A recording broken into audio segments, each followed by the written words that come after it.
Hi, I'm Kevin, and this is a Kevin's Shop video. In this video, I'm going to show you how to remove a transmission that is seized to the pilot bearing. This is a 1973 FJ40 Land Cruiser with a 3-speed transmission, and I've removed the drive shafts and bell housing cover from inside the car, and I'll show you what I've done so far. So I've gotten to the point here where the transmission will not come back away from the bell housing.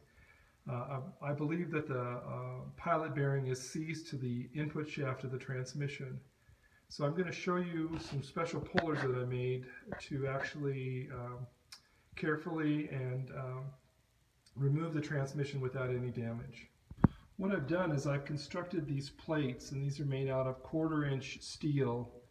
And then I've welded a long coupling nut, 1/2-inch coarse thread, and I spaced it a little bit away from the plate so that I would have room to use my wrench on that to move that bolt into the bell housing.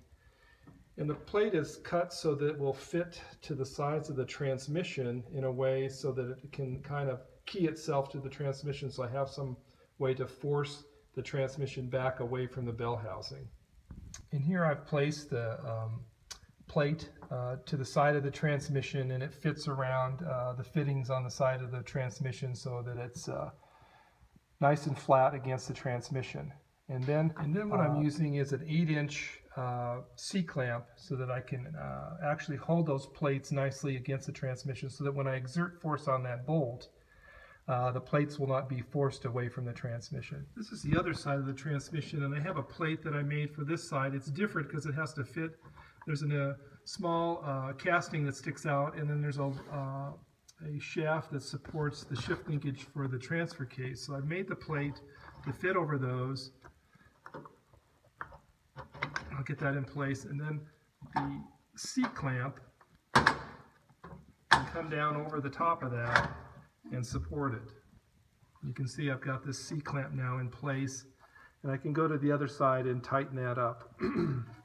Now you can see that the C-clamp is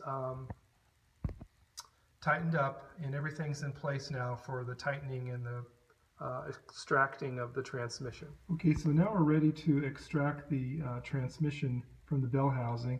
So what I'll begin doing is tightening these bolts a couple turns, well, actually one turn at a time, and then I'll go over to the other side. Just a moment. So we're on the right hand side of the transmission, and I'm going to do the same thing over here. I'm going to do a couple 1/4 turns just to try to get some pressure on that transmission and start to push it out away from the bell housing. And I'm going to go back and forth on each side and continue to try to keep the distance equal all the way around so not to stress the shaft of the transmission, and slowly get the transmission to move away from the bell housing. What I've done here is I've also placed some anti-seize compound on the bolt so that it doesn't create too much friction against the bell housing. And you can also see that we're starting to get some distance between the transmission and the bell housing. It's starting to move away from the transmission.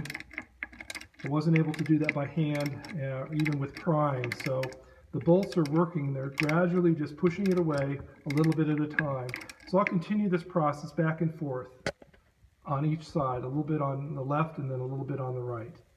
As I continue this process, I've been going back and forth. I finally got a little bit of a pull or a pop, and I think I've pulled the bearing out from the crankshaft of the engine, and also the transmission is now feels like it's looser than it has been before. So let me see if I can now pull the transmission away from the engine. As you can see here, I was able to pull the transmission back by using the jack underneath, and the transmission has come free from the bell housing, and this is what we were trying to do all along.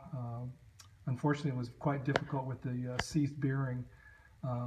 I've also have removed the pressure plate and clutch disc, and you can see that inside was the pilot bearing, which is completely seized up. You can see that it's come apart inside and just torn itself up, and that was the problem. Fortunately, in this situation, the bearing came out from the crankshaft and also got pulled off of the transmission input shaft. This is the best case scenario. This often is not the case.